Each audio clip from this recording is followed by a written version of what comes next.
Besieged lawyer Miguna Miguna has now suggested that President Uhuru Kenyatta and opposition leader Raila Odinga are behind his deportation to Canada.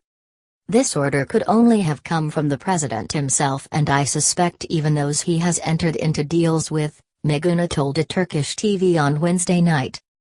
Though he did not mention Raila's name in the NewsMakers interview, Uhuru has only entered into a deal with the opposition leader to enforce reconciliation and peace. In a rare show of unity in March, the two told Kenyans they had set their differences aside and would work to unite the public. The two met at Harambee House office of the president before addressing the press.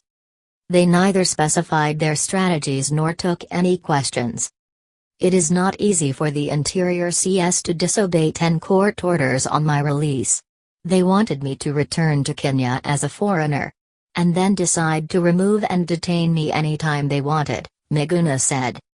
Noting that the struggle and liberation continues, the lawyer said he will fight against oppression until justice is served. Today is the 50th anniversary of Martin Luther King.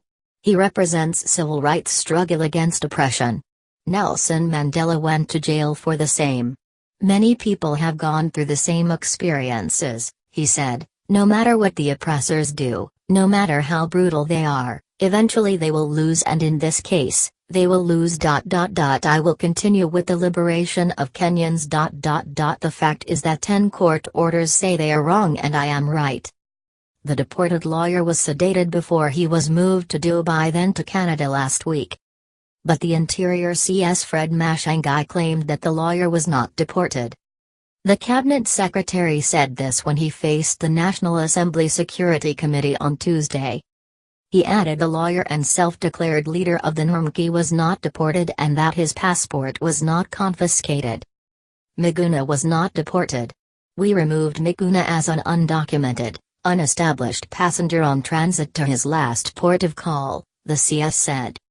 More on this: Miguna was never in police custody, was not deported, Matiang'i. Miguna finally arrived in Toronto, Canada, after spending 4 days at the Dubai International Airport. Lawyer Nelson Harvey said Miguna traveled to Canada on his own volition and with the assistance of the Canadian consulate in the UAE. He left for Canada to seek medical examination, Harvey said.